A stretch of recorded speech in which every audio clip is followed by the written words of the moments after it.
আমরা আজকে করব বিউলির ডালের দই বড়া। এই যে বিউলির ডাল ভিজিয়ে নিয়েছি, এর মধ্যে দিয়েছি লঙ্কা আর আদা, এটাকে বেটে নেব। আমাদের ডাল বাটা হয়ে গেছে, এটাকে ঢেলে দেব। ডাল বাটাটা নিয়েছি, এবার এর মধ্যে দিয়ে দেবো পরিমাণ মতো লবণ আর দেব কিছু গোটা মৌরি। ভালো করে ফ্যাটিয়ে নেব বন্ধুরা। ফ্যাটিয়ে নিয়ে এভাবে জলের মধ্যে দিয়ে দেখবা যে এই যে দেখো ভাসছে, এই যে আমাদের ফ্যাটানো হয়ে গেছে বন্ধুরা। এই যে তেল বসিয়ে দিয়েছি কড়াইয়ে, এবার বড়াগুলো যে যার ইচ্ছা মতো সাইজে তোমরা ভেজে নিতে পারো। এই বন্ধুরা এভাবে বড়াগুলো ভেজে নেব বন্ধুরা, এভাবে লাল লাল করে ভেজে আমরা তুলে নেব বন্ধুরা। এবার তুলে নেব, লাল লাল হয়ে গেছে বন্ধুরা। এই যে আমাদের বড়াগুলো তুলে নিয়েছি বন্ধুরা। এটা একটা চাটনি বানিয়ে নেব। মিক্সির জারে দিয়েছি পুদিনা পাতা, লবণ, কয়েক টুকরা বরফ, আদা, লঙ্কা আর হাফ লেবুর রস। এটাকে ব্লেন্ড করে নেব। তোমরা চাইলে ধনে পাতাও দিতে পারো, আমার কাছে নেই তাই দিইনি বন্ধুরা। আমাদের এই যে পুদিনার চাটনি রেডি হয়ে গেছে, ঢেলে নেব বন্ধুরা। এদিকে দইটাকে ফ্যাটিয়ে নেব, ওর মধ্যে দিয়ে দেবো 2 চামচ মতো চিনি, পরিমাণ মতো লবণ, এটাকে ভালো করে ফেটিয়ে নেব বন্ধুরা। আমাদের দইটা রেডি হয়ে গেছে, এবার বড়াগুলো ভিজিয়ে দেবো বন্ধুরা।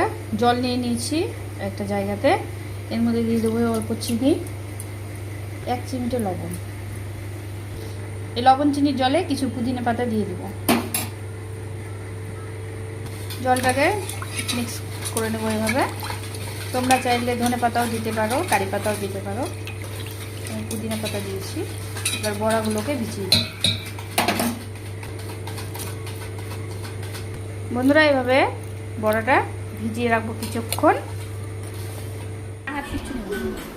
বন্ধুরা এই যে আমাদের বড়া ভিজিয়ে রেখেছিলাম, ওই বড়াগুলোকে 2 হাতের তালু দিয়ে এভাবে পেস্ট করে দইটা রেডি করেছি, দই ভিজিয়ে বন্ধুরা। এই যে এইভাবে আমরা মিক্স করে 5 মিনিট মতো রেখে দেবো, তার উপরে রেডি করব। তোমরা চাইলে উপর থেকেও দইটা ছড়িয়ে দিতে পারো, মিক্স করলে বেশি ভালো ভেতরে যাবে।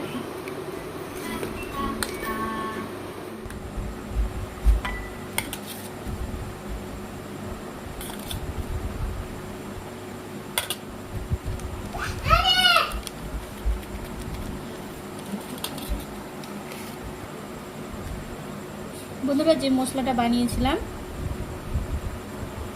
জিরা, ধনে, গোলমরিচ আর মৌরি, এটা গুঁড়ো দিলাম।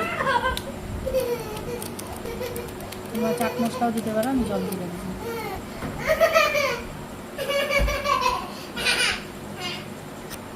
তেঁতুলের চাটনি হোমমেড, এটা আলাদা।